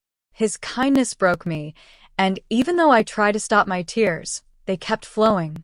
Noticing my tears, my father reassured William that they were tears of happiness, not sadness. William, in a moment of understanding, hugged me, and my father's eyes turned bright red. I realized how blessed we were to be together as a family. I looked at William and remarked, "Family is precious." Surprised, William asked, "Did Dad say that only Aria is family?" My father gently confirmed it but then asked, "Would you like to live with us as family?" With a joyful laugh, William eagerly agreed, which made everyone smile. Despite still grappling with the idea of divorce, the meal was so warm and filled with love that I finally decided to part ways with Henry. I planned to tell William about it, even though my heart felt heavy. Yet somehow, I sensed that William already understood, even without me saying a word. The situation gradually settled, and William, in his innocence, expressed a desire to live as a family. He even embraced our pet dog, affectionately calling him his younger brother, despite the dog being older than him. His sweet gesture lightened the mood, and it felt like a small moment of joy amidst the turmoil. With my decision made, preparations for the divorce began in earnest. I contacted a lawyer who was a friend of my father's, and together, we started formalizing the contract. The next day, we signed the necessary papers, And while I took in the weight of what was happening, my father and William shared comforting laughter in the other room. They were trying to lift my spirits, but I was still processing everything. As I lay in bed that night, I found myself reminiscing about my childhood, when life was simpler, and I never imagined I'd be facing such a complicated, painful decision. The following day, I checked my smartphone and found over 200 missed calls and messages from Henry. His emotional instability was evident in every message. I felt exhausted, mentally and emotionally drained, and I decided to turn off my phone to avoid hearing more. With the lawyer's help, we explained everything to my parents. We shared how Arya had accumulated a significant amount of debt due to her casino habits and shopping addiction, and how Henry had acted as her guarantor. It was becoming clearer why he had been acting so erratically. They had been planning to use my savings to cover Arya's debts, and it explained so much about his recent behavior. The lawyer confirmed that the divorce papers had already been submitted. Henry was devastated when he realized it was final, and I could hear him sobbing on the other end of the phone. It was strange, his tears didn't move me. After everything that had happened, I couldn't find it in me to feel sorry for him. Despite the expectation of disagreements over child support, Henry agreed to sign a pledge to pay $340 every month for William's care. It was an amount that barely covered the essentials, but it was a small victory. Later, I received another call from Henry. His tone was different this time. There was no aggression. Instead, he calmly admitted to having manipulated me financially and explained his complex feelings toward Arya. He acknowledged his mistakes, but said nothing that could change my mind. I firmly stated that I had made my decision and wouldn't reconsider. I could hear his faint sobbing on the other end before he wished me happiness and hung up. I didn't even respond. As the call ended, I stayed strong, feeling a sense of resolve that I hadn't felt in months. I discussed my future plans with my parents. After much thought, I decided to stay with them until William grew up, giving us both the stability we needed. I resumed my role as the company president, something I had put on hold when Henry and I got married.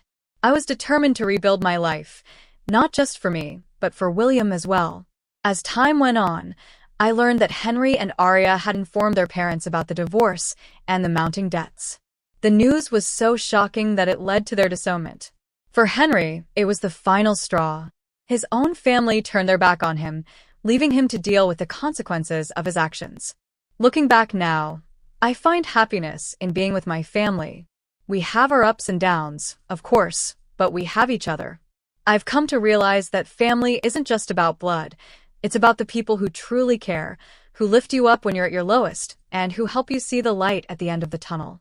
I have William, my parents, and my own strength to carry me forward. In the end, that's what truly matters.